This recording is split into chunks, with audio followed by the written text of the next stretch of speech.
और शादी होने के बाद जब मैं ससुराल गई तो वहां पे अलग माहौल, अलग चेंजिंग।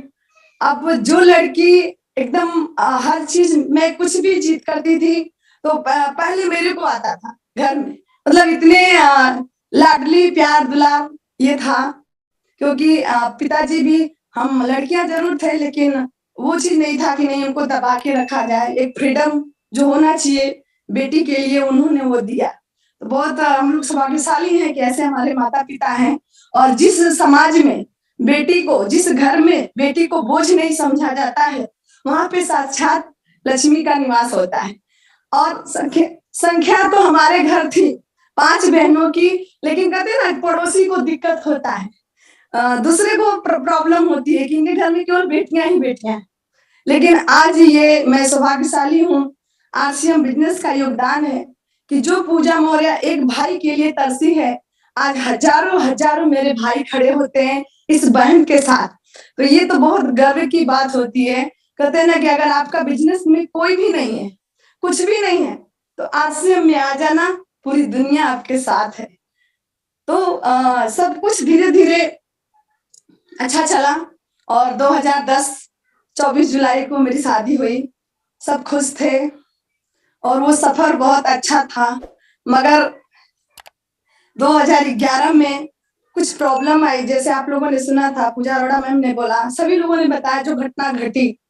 तो जो थोड़ा सा घटना घटी कंपनी के ऊपर, तो जो हस्बैंड थे ओनली फॉर आरसीएम बिजनेस ही करते थे और अदर कोई काम नहीं, साइड में कोई काम नहीं। तो जाहिर सी बात है कि जो इनकम आने का जरिया था वो सबका सब खत्म हो गया। और लाइफ थोड़ा स्ट्रगल आया, बहुत ज्यादा आया। मतलब सोच नहीं सकते थे कि इतनी अच्छी लाइफ स्टाइल में पले बड़े और ऐसा भी मोड़ आएगा। तो कभी सोचे नहीं थे, ना कभी उसका अंदाजा था, ना कभी वो दुख का एहसास था। और उस टाइम मेरा बेटा 4 महीने का था। 2011 की बात बताऊं तो ये घटना घटी तो एकदम जैसे लगा कि अब क्या होगा, कैसे चलेगा, घर कैसे चलेगा। और घर के मैं बड़ी बहू, और बड़ी बहू होने के नाते थोड़ी जिम्मेदारी ज्यादा होता है। और ज्यादा ससुराल में भी वो मजबूती नहीं थी जो एक होना चाहिए। क्योंकि खेती बाड़ी से आजकल क्या हो सकता है, फिर भी किसी तरीके से दाल रोटी चलता था, क्योंकि कमाने वाला कोई नहीं था। घर के बड़े सर जी थे और इन्होंने भी पढ़ाई लिखाई तो खूब किए, इनके माता पिता कराए। बट क्या है कि बिजनेस में आने के बाद पिताजी बोले क्या होगा नौकरी करके, आरसीएम तो खुद ही लाख रुपया देगा। तो ये ड्रीम होता है, बताते हैं लोग, बट क्या पता कि ये घटना घटेगी। तो उन्होंने भी नहीं किए, बोले ठीक है तो हम आरसीएम ही करते हैं। और मतलब पेपर दिए, परीक्षा दिए, घर वाले भी नाराज हुए, इतना पैसा लगाए और नहीं कुछ कर रहा है। तो शादी के बाद पूरा जो सुनने को मिलता है ना, तो पत्नी को मिलता है। तो जाने के बाद मेरे को सुनने को मिला, क्योंकि पिताजी ने ही ज्वाइन कराया। तो मदर इला जो थी उनकी भी गलती नहीं थी, क्योंकि हर व्यक्ति सफलता देखता है। अगर सफलता नहीं है तो घर वाले भी सुनाते हैं, बोले कि इनके पापा पता नहीं कहाँ से फंसा दिए, हमारे बेटे की तो जिंदगी ही नरक हो गई। तो थोड़ा दुख लगता था कि ऐसा ऐसा सिचुएशन आ गया, अब क्या करें। कहते ना कि एक औरत बेचारी क्या करे, वो हर तरह से सुनती है, पिता का भी सुनती है, पति का भी सुनती है, ससुराल में भी सुनती है।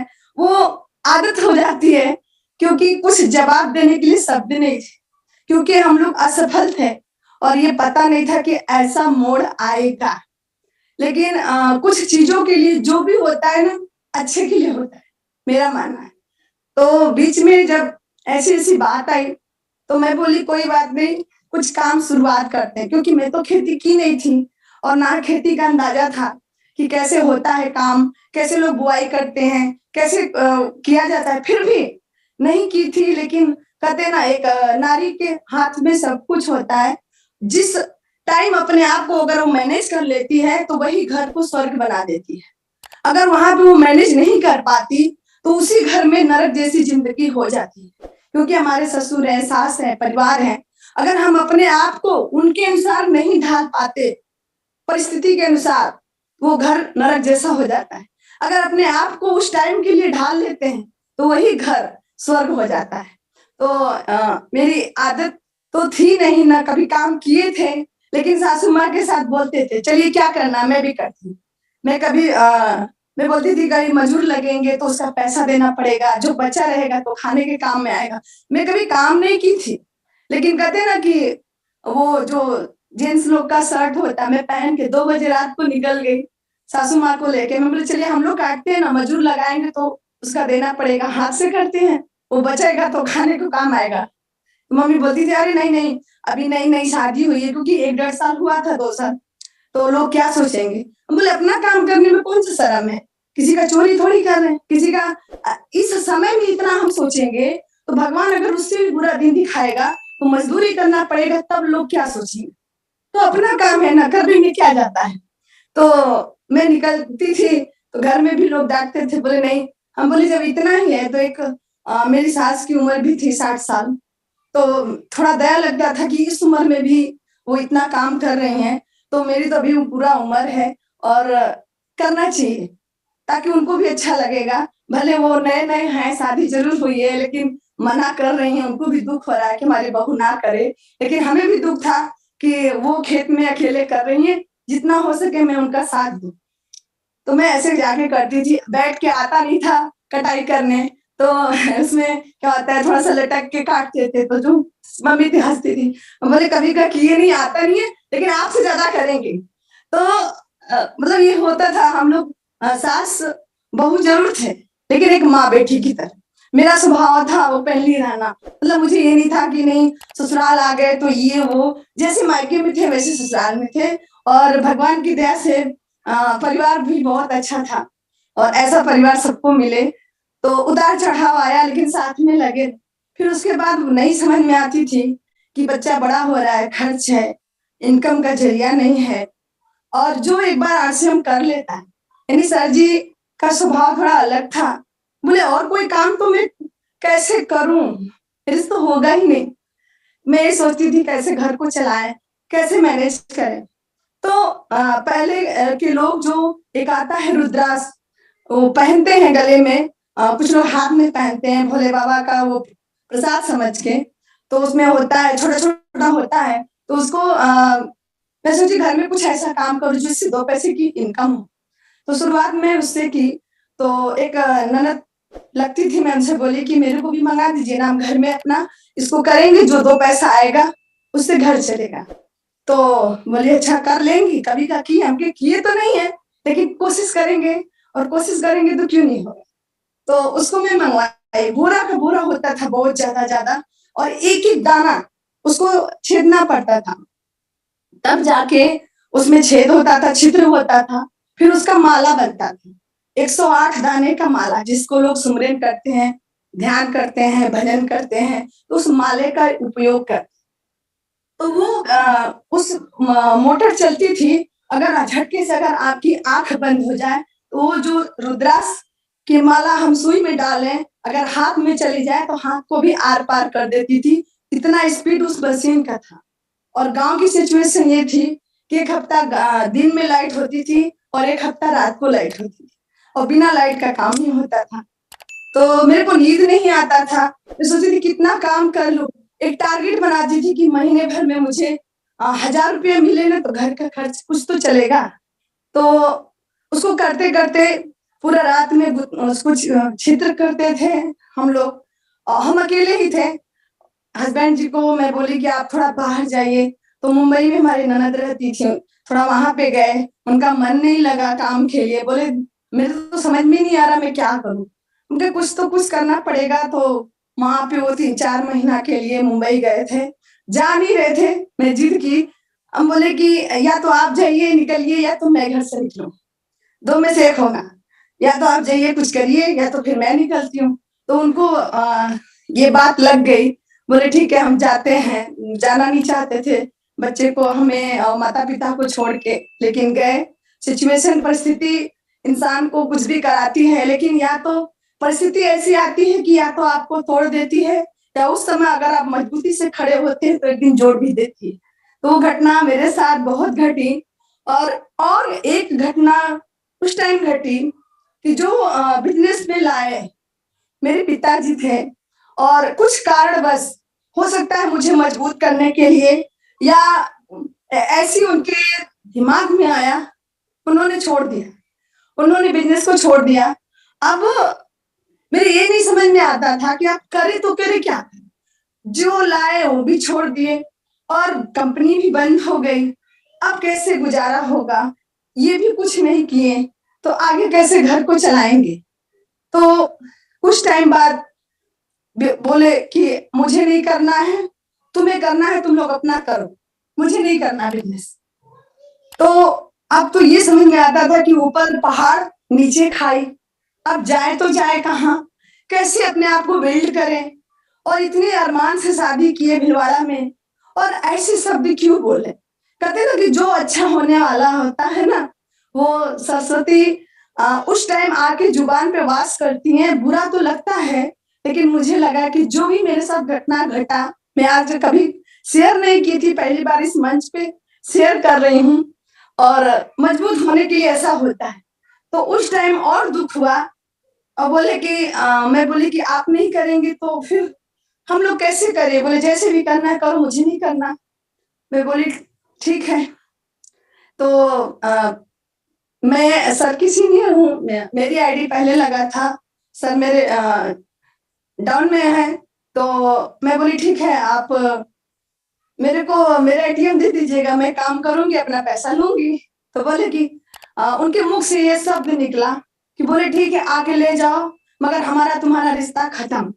अब ये सुनने के बाद उस टाइम मतलब बहुत दुःख हुआ कि केवल पैसे से रिश्ता होता है, लेकिन फिर भी अपने आप को समझाए। मुझे लगा कोई बात नहीं, जो होता है सब अच्छे के लिए होता है। शायद मेरे साथ ऐसा नहीं किए होते तो मैं मजबूत नहीं होती। फिर उसके बाद एक शब्द मेरे पिताजी बोलते थे, जब भी कोई बात आती थी हेल्प की या कोई बात की हेल्प कर दीजिए या कुछ ऐसा हो, तो बोलते थे कि बना बनाया तो सब खाना खा लेता है, खुद से बना के खाओ तो उसका आनंद कुछ और होता है। इस बात में एक लाइन होती है, बना बनाया खाना तो सब खा लेता है, खुद से बना के खाओ तो उसकी बात कुछ और होती है। यानी खुद से आप अपने पैर पे खड़े हो, तो सब कुछ किया धरा मिल जाएगा तो फिर कीमत कैसे समझ में आएगी? तो उस टाइम तो दुःख लगता था क्योंकि पिता हैं ऐसे बोल रहे हैं, वो भी अपनी बेटी के लिए। तो मैं भी ठान ली थी, मैं बोली आप ही की बेटी हूँ और ये प्रूफ करके दिखाऊँगी कि बिना आपके लगे, बिना आपके साथ चले, बिना आपके बिज़नेस में रहे, मैं इमराल्ड बन के दिखाऊँगी। ये मैंने सोच लिया अंतरात्मा में। अब सोच तो लिए, अब उसके बाद इतनी चैलेंज आने लगी, काम को लेके, घर में लेके, बच्चे को लेके। फिर उसके बाद मैं शुरुआत की, जब वो उन्होंने ऐसे बोले तो मैं 10 साल मायके नहीं गई। मैं बोली अब तो ससुराल है ही है, पति है ही है, अब तो यहीं रहना है और मायके में 4 महीना हम घी रोटी भी खाएँगे तो उसकी वैल्यू नहीं है। ससुराल में अगर 4 महीना नमक रोटी भी खाते हैं ना, तो अपनी वैल्यू बनी रहती है, आगे चल के सब अच्छा हो। ये दिमाग में होता था और इस तरीके से मैं नहीं गई। बहुत दिनों बाद 10 साल बाद लोग मुझे देखे तो सोचते थे कि ये अपनी लड़की की शादी कहाँ कर दिए कि 10 साल दिखी नहीं। हम बोले बहुत दूर किए थे ना राजस्थान, इसलिए मैं नहीं आती थी। अब हर चीज़ किसी को अच्छा नहीं लगता कि ये चीज़ है, लेकिन अब समझ में आता है ना कि जो होता है सब अच्छे के लिए होता है। उसके बाद जब रुद्राक्ष से नहीं काम हो सका, इनकम नहीं चल पाई, तो फिर मैं शुरुआत की, अपने पायल को बेची और सिलाई मशीन खरीदी। सिलाई मशीन में बोली ये काम में बहुत मेहनत है, पैसा बहुत कम है। यानी कि 24 दर्जन हम एक-एक दाना छिद्र करेंगे, फिर माला बनाएँगे, 24 दर्जन बनाएँगे तो ₹5 मिलेगा। इससे क्या होगा? तो मैं वहाँ पे क्या होता था गाँव में मेरे ससुराल में वहाँ पे झंडा सिलते थे लोग, तो मैं उस मशीन को खरीदी और मैं ससुर जी से बोली कि आप उसको लाइए मैं घर में काम करूँगी। बाहर नहीं निकल सकती क्योंकि नई-नई बहू हैं, तो घर में ही कुछ करें 2 पैसे का अर्जेंट मतलब मैनेज हो जाए। किससे माँगेंगे कि मेरे के ये चाहिए, वो चाहिए और घर के बड़े हैं, ससुर जी हैं, सास हैं, तो माँग भी नहीं सकते, अच्छा भी नहीं लगता और घर की उतनी मजबूती भी नहीं थी कि लोग उतना कर सकें, क्योंकि उसको मैं देखी थी। तो फिर मैं उसको सिलाई रात-रात भर काटती थी, सिलती थी, बाबू सो जाता था बेटा मेरा। मैं मालिश नहीं कर पाती थी कि जो बच्चे का टाइम होता है, मालिश टाइम से दूध, क्योंकि काम में इतनी लीन हो जाती थी। मेरा एक नेचर है, मैं जिस काम को करती हूँ ना अपने मन से करती हूँ और मेरा टारगेट हो जाता है कि इतने घंटे में मुझे इतना करना है। और जब तक ये मतलब होता था कि ₹100 का आज मुझे कमाई करना है, मैं इतना मेहनत करूँगी, इतना सिलाई करूँगी कि मुझे आज ₹100 अर्निंग करना है। ₹100 का रोज़ आंकड़ा लगा के महीने का जब ₹100 रोज़ करेंगे, तो महीने का 3000 हो जाएगा। तो ऐसे सोच के मैं काम करती थी। तो फिर धीरे-धीरे उससे भी नहीं समझा, मैं बोली कब तक इसको करेंगे? फिर उसके बाद बिज़नेस शुरुआत हुआ, बिज़नेस चालू हो गया। तो सर जी अपना केवाईसी भरवाना शुरू कर दिए, आ गए मुंबई से। उसके बाद फिर हम बोले चलिए हम आपके साथ फील्ड में निकलते हैं। तो ये बोले बिना पर्चे के कहाँ जाएँगे सेलिंग करने? मैं बोली सेलिंग करेंगे 2 पैसा अर्निंग होगा।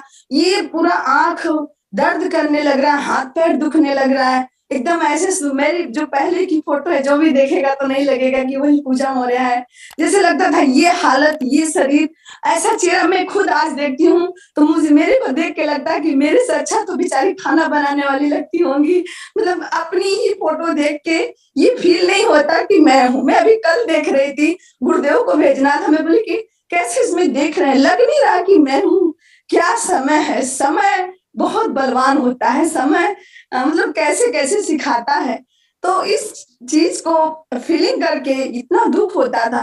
फिर मैं ज़बरदस्ती सर से बोली कि नहीं मैं आपके साथ चलूँगी और ससुराल से निकलती थी, इतना घूँघट कर क्योंकि गाँव है ना, तो मर्यादा लेके मैं हमेशा साड़ी, सिंपल हाउसवाइफ जैसे लोग रहते हैं वैसे करके निकली और क्योंकि समाज और घर सबका कुल मर्यादा रखते हुए बिज़नेस को करना एक हमारे औरत के लिए, हम नारी के लिए गर्वान की बात है। हम सबको खुश करके क्या कर सकते हैं जब अपने परिवार को नहीं मैनेज कर पाए। परिवार में मैनेज कर लिए तो बिज़नेस में भी मैनेज कर सकते हैं। तो थोड़ी उतार-चढ़ाव आई। सासू माँ बोलती थी कि इनके पिता तो हमारे बेटे का ज़िंदगी बर्बाद कर दिए, तो दुःख होता था, क्योंकि बेटी हूँ ना, मैं बोलती चलता, लेकिन घर में लोग बोलते तो बहुत दुःख होता था कि पापा को लोग ऐसे बोल रहे हैं। कोई बात नहीं, पिता ने गलती की है, तो उसकी भरपाई ये बेटी करने के लिए तैयार है। अगर पापा ने गलती किया गलती नहीं किए, लेकिन वो सफल नहीं हुआ, इनकम नहीं आया, रिज़ल्ट नहीं आया, तो लोग उसको गलती माने। और मेरे गाँव में ससुराल में 5-6 लोग को जुड़े, तो लोग एक दोहा बना देते थे। मेरे पिताजी का नाम है कैलाशनाथ मौर्य। वो बोले जहाँ जाए कैलाश, वहाँ हो नाश। तो एक ऐसी थी कि ऐसे बोलती थी, तो बहुत दुःख लगता था कि आज पापा की वजह से ये क्या बिज़नेस शुरू कर दिए। ऐसा शादी किए, इतना धूमधाम से किए, सबका सुनने को मेरे को ही लिखा था। सब मेरे को ही सुना रहे, क्योंकि सब तो हट गया, अब बची मैं, तो लोग बोलेंगे किसको? जो जिधर से आता था गाँव के लोग, गाँव की जो महिलाएँ थी, जिसके घर के लड़के जुड़े थे, उनकी माँ, उनकी सिस्टर मेरे को आगे सुनाती थी। तो दुःख होता था, मैं बोली कोई बात नहीं, इस गाँव में और ऐसा दिन आएगा कि इसी बाप की बेटी को लोग सैल्यूट करेंगे, अब मैं बीड़ा उठाती हूँ। फिर उसके बाद मेरे साथ सर जी के निकलती गई, काम करती गई। लोग अब बाहर घर को तो झेले, मगर बाहर में बहुत चैलेंज था। बाहर में जब मैं निकलती थी प्रोडक्ट लेके, मैं अपने बेटे को छोड़ के निकलती थी। बड़ा वाला बेटा मेरा उस टाइम 2 ढाई साल का था। मैं छोड़ के निकलती थी और जब मैं जाती थी सर जी के साथ, तो कोई परिचय नहीं था। परिचय नहीं था फिर भी बिना परिचय के बात विचार स्टार्ट करती थी महिलाओं से, कुछ पार्लर से। मैं प्रोडक्ट दिखाती थी, सेल करती थी कि कुछ इनकम आ जाए। तो जब 200 मिला, कभी 150 मिला और उसके बाद प्रोडक्ट सेल होने लगा, तो मन में खुशी मिलती थी कि उस काम से तो ये काम बेटर है। वहाँ 24 घंटा सिलाई करते थे, तो ₹100 मिलता था, उसके बाद भी तकलीफ है, अब इस काम को करते। तो शुरुआत कर दी ऐसे बिज़नेस का। तो साहब जी बोलते थे कि बिना पर्चा का कैसे होगा? मैं बोली हम करेंगे ना, आप लेके तो चलिए। और महिलाओं में ये खास होती है खासियत कि बिना पर्चे का भी पर्चे बना लेती हैं, कहीं भी सफ़र करती हैं तो भी 4 लोग से दोस्ती हो जाती है। ये भगवान ने ऐसा नेचर दिया है महिलाओं को। तो वो नेचर मेरे अंदर भी था। कुछ लोग होती थी, नहीं बोलती थी, एटीट्यूड मतलब उनके अंदर ईगो था कि अरे बेकार है, ये सब हम नहीं खाते, ये कोई ब्रांड है, ये लोकल है। मैं उनको समझाती थी कि लोकल नहीं है और ब्रांड ने की बात मत करिए, प्रोडक्ट को यूज़ करके देखिए, इसकी क्वालिटी देखिए, बहुत बढ़िया है। अगर अच्छा नहीं होगा ना खुला वापस ले लेंगे, क्योंकि बोलते भी थे तो कॉन्फिडेंस के साथ। मुझे ये नहीं लगता था कि अगला वापस करेगी कि नहीं, तो बोले अच्छा ठीक है, इतना कह रही है तो लेके देख लेते हैं। तो ऐसे-ऐसे करके मैं सेलिंग का स्टार्ट की और सेलिंग ही मेरा शुरुआत हुआ इस आरसीएम बिज़नेस में। और उसके बाद धीरे-धीरे, धीरे-धीरे करके मैं हर महीना 50,000 का सेलिंग करने लगी। हर महीना 50,000। उसमें क्या हुआ कि एक टारगेट अचीव करने लगे, तो इतना खुशी मिला जिसके वजह से धीरे-धीरे मतलब कहते हैं ना रास्ता ऊपर वाला बनाता गया। जब हम मेहनती रहेंगे ना और ईमानदार रहेंगे और इस बिज़नेस को मैं जब से मेरे ज़हन में उतरा, जॉइन करना बड़ी बात नहीं है, जॉइनिंग तो पिताजी करा दिए थे, लेकिन मैं जब शुरुआत की जो मेरे दिल-दिमाग में उतर गया, तब से आज तक मैं फर्स्ट प्रायोरिटी इस बिज़नेस को देती हूँ। बाद में हमारे बच्चे, बाद में सब कुछ, पहला प्रायोरिटी हमारा बिज़नेस है। और इसीलिए मुझे लगता है कि जब हम बिज़नेस को फर्स्ट प्रायोरिटी देंगे, तो बिज़नेस भी हमको शिखर पे लेके जाता है। ये मेरा अनुभव है और मेरे साथ भी होता भी है ऐसा। मैं नहीं जिस आज तक कोई मीटिंग, कोई सेमिनार, कोई ट्रेनिंग जिस दिन होता है उस दिन हम खाना नहीं खाते, खाना बनाते ज़रूर हैं, सब खा ले, कोई गुस्सा भी ना करे, सासू माँ खा ले, परिवार खा ले, हम नहीं खाएँगे चलेगा। एक दिन उपवास ही सही, पहले ज्ञान लेना ज़रूरी है, पहले मीटिंग में जाना ज़रूरी है और एक दिन नहीं खाएँगे तो क्या चला जाएगा। आज भी मेरे साथ यही होता है क्योंकि मैं बाहर में रहती हूँ, मेरे आगे-पीछे कोई नहीं है, ना तो साथ में खड़ा है, परिवार मेरा गाँव रहता है। मेरे गुरुदेव बोले कि अगर आगे बढ़ना है तो माहौल को छोड़ो, अच्छे माहौल में आओ। तो मैं बोली सर कैसे, इनकम तो नहीं है, कैसे अच्छे माहौल में आए? तो बस गुरुदेव की बात थी, टाल नहीं सकते आदरणीय सर।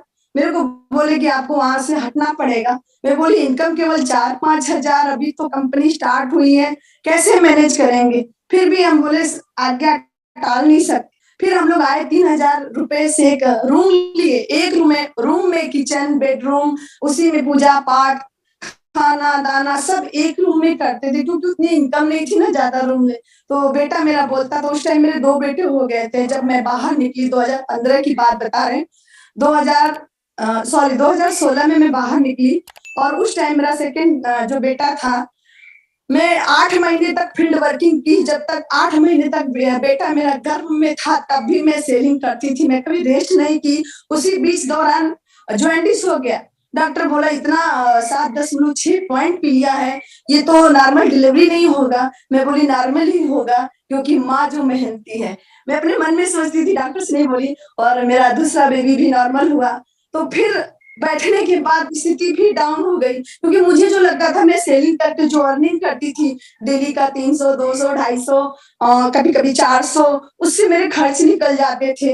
अब तो बैठने के बाद ये भी दिक्कत और बिज़नेस को बिल्ड करने में दोबारा क्योंकि बंद होने के बाद सब खत्म और दोबारा बिल्ड करने में बहुत मेहनत लगा, बहुत परिश्रम और सोचिए जो मतलब पिताजी लाए वो भी हट गए तो और प्रभाव पड़ा। अरे! इतना ही अच्छा होता तो इनके घरवाले क्यों छोड़ देते? इतना ही अच्छा होता तो लोग क्यों छोड़ दे? इतने धूम-धाम से शादी के मतलब सब कुछ बहुत डिफ़िकल्ट था फिर भी मजबूती से लड़े।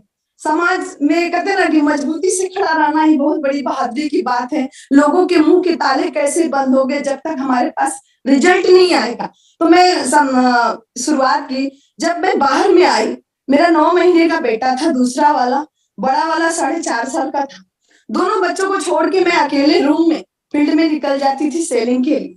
तो जो मकान मालिक थे वो बोलते थे, "कैसी माँ है, दर्द नहीं है अपने बच्चे को छोड़ के चली जा रही।" मैं बोली, "कौन ऐसी माँ होगी अंकल जी जिसको दर्द नहीं होगा? लेकिन क्या 1 महीने किराया नहीं देंगे तो आप चुप रह सकते हैं?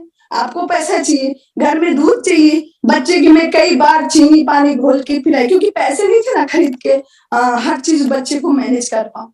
तो बहुत मतलब ऐसी-ऐसी परिस्थिति स्थिति में बोल नहीं पा रही उस स्थिति को जो मैंने उसको झेला। उसके बाद फिर बच्चों को लेके कभी-कभी मैं दोनों बच्चों को और एक हाथ में बैग, मेरा बैग भी पूरा प्रोडक्ट से भरा होता था, क्योंकि मैं सोचती थी जहाँ पे पूरा प्रोडक्ट रहेगा तो 1000-2000 की सेलिंग होगी तभी तो पैसा आएगा।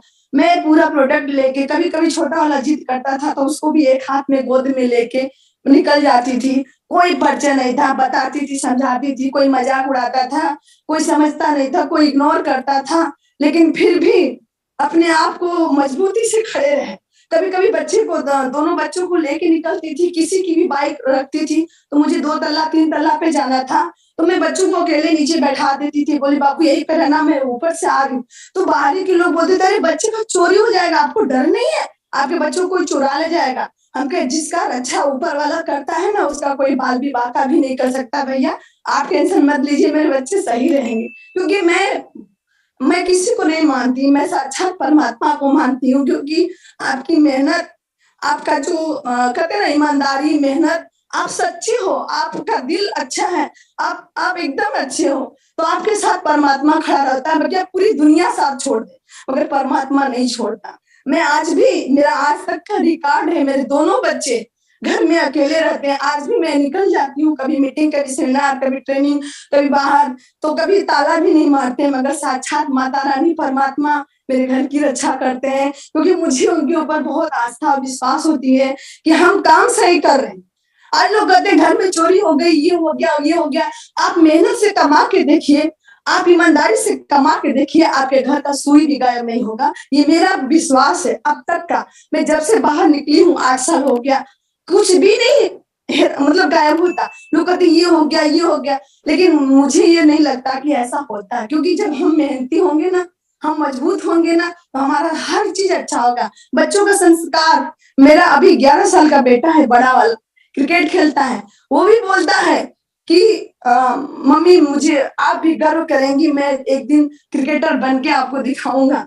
तो मैं खुशी होती है कि जो अगर माँ स्ट्रगल की है, उसके पिता स्ट्रगल किए हैं, तो उसका बेटा भी लायक ही होगा, कभी नालायक नहीं हो सकता, ये हकीकत है। अगर आप, मुझे एक चीज़ कहना चाहती हूँ आप सभी लोग से, अगर आप अपने बच्चों का परवरिश अच्छा चाहते हैं, संस्कार अच्छा चाहते हैं, उनको अच्छी लाइन पे ले जाना चाहते हैं, आप खुद के खुद इतने अच्छे हो जाइए ना कि बच्चों को समझाने की ज़रूरत ही ना पड़े। बेटा मेरा बोलता था, मम्मी सब बोलता है ना कि तुम्हारी मम्मी दिन भर घर से बाहर रहती है, तुम्हें प्यार नहीं करती। मैं बोली बेटा ऐसी बात नहीं है। तो बोला मम्मी कभी तो घर रह जाया करिए, संडे को तो रहा करिए, मैं रहता हूँ। मैं बोलती थी बेटा कोई बात नहीं, जिसकी मम्मी घर में रहती है ना उनको केवल घर वाले जानते हैं, और जिसकी मम्मी हमेशा बाहर रहती है उसको एक समय हिंदुस्तान पूरा जानेगा, और तुम्हारी मम्मी को भी एक समय ऐसा आएगा कि पूरा हिंदुस्तान जानेगा। तो वो आज भी वो देखता है हर मीटिंग, सेमिनार, मेरा सेलिब्रेशन, तो उसको लगता है कि नहीं वाक़ई में मेरी मम्मा बहुत अच्छी है, मुझे मम्मी-पापा जैसा बनना है। ये गर्व फ़ील होता है कि आज जो भी संघर्ष किए, बच्चे को छोड़ के किए, कोई देखने वाला नहीं था, ना कोई मेरे घर में था। आज बच्चे मेरे अकेले रह गए, जो 9 महीने का था ना बेटा, उसको भी मैं मालिश नहीं कर पाई, टाइम से दूध नहीं दे पाई, लेकिन आज भी वो सही है, क्योंकि मुझे लगता है कि जब हम काम सही कर रहे हैं तो हमारे बच्चों के साथ गलत कैसे होगा। आज मैं बोलती हूँ हर महिलाओं को कि बिज़नेस करिए, बाहर निकलिए। लोग बोलती हैं बच्चा है ना मैडम, मैं बोलती हूँ कै साल का? बोले 15 साल का। मैं बोली 15 साल के बच्चे को आपको छोड़ने में दर्द है, तो मैं भी तो एक माँ थी कि 9 महीने के बच्चे को घर में छोड़ के इस बिज़नेस को की। तो इसका मतलब आपके अंदर भूख नहीं है, आपके अंदर वो ड्रीम नहीं है, आपके अंदर वो लक्ष्य नहीं है। चाह तो सब रहे हैं, मगर करना कैसे है, ये नहीं है। तो स्टोरी तो बहुत लंबी है, और तो सर मेरे को समय भी हो चुका है। मैं चाहूँगी कि आप सभी जितनी मेरी बहनें हैं, जितने मेरे भाई हैं, सभी लोग इस बिज़नेस को करिए तो पूरे मन से, क्योंकि जहाँ पे सच्चा मन है, जो अंदर आपके भाव है इस बिज़नेस के प्रति, वही आपको प्रभाव दिखाएगा। अगर आपका भाव नहीं अच्छा है ना, तो आपके जीवन में प्रभाव भी आने वाला नहीं है इस बिज़नेस के माध्यम से। तो जैसे कहते हैं ना भगवान की भक्ति करते हैं, तो भाव अच्छा होना चाहिए, तो कलयुग में भी भगवान होते हैं। तो इस बिज़नेस में भी आपका भाव अगर अच्छा है, तो प्रभाव ऑटोमेटिक अच्छा होगा, क्योंकि आपका मन और दिल और एकदम साफ रहता है इस बिज़नेस के प्रति। तो ऐसे कर करके आज यहाँ तक पहुँचे हैं। बहुत अच्छा लगता है कि आगे अब तो कोई बहुत सारी चैलेंज आई, हाथ फ्रैक्चर हो गया, फिर भी प्लास्टर लगा था, फिर भी बैग लेके जाती थी। कहते नशा, काम करने की इतनी जुनून थी ना, मैं एक दिन घर पे बैठती नहीं थी। आज तक का मेरा ये रिकॉर्ड है। जिस दिन मैं काम ना करूँ, जैसे लगता है अपने आप को ग्लानि महसूस होती है, मैं धोखा दे रही हूँ अपने आप को। मैं कैसे टीम में बोलूँगी काम करिए, काम करिए, मैं तो खुद नहीं की। हाथ में प्लास्टर लगा था, देखने वाले बोलते थे मकान मालिक, अरे रेस्ट तो कर लो।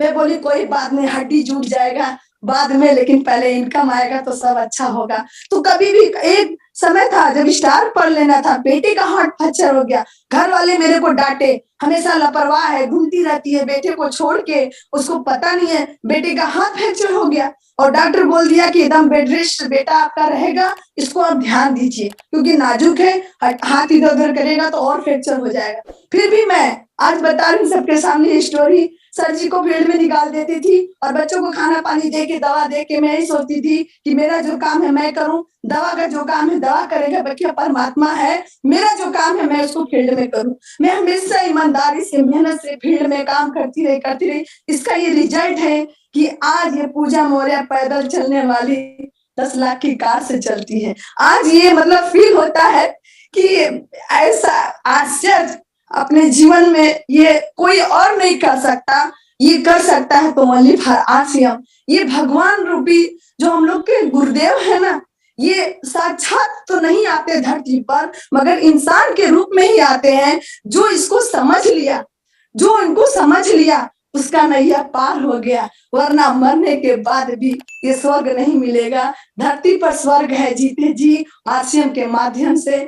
तो मैं यहीं पे अपने बात को खत्म करती हूँ। जो त्रुटि हो उसके लिए सॉरी, क्योंकि एजुकेशन के माने में तो ज्यादा नहीं है। मैं बस एक ही चीज बोलती थी, मुझे डिग्री स्कूल की नहीं चाहिए, मुझे डिग्री चाहिए तो कामयाबी की चाहिए। मेरे घर में सब हंसते थे, बोले जहाँ पूजा मौर्य चलेगी ना वहां लोगों की लाइन लगेगी, लोग हंसते थे। मैं जो जो सोची थी वो सब कुछ मुझे मिला।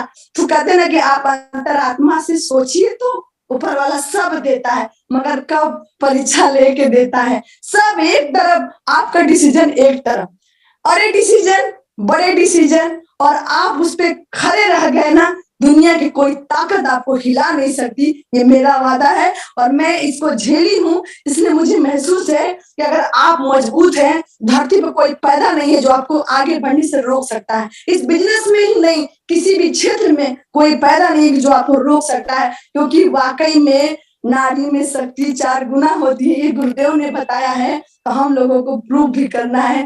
Thank you. जय श्री राम।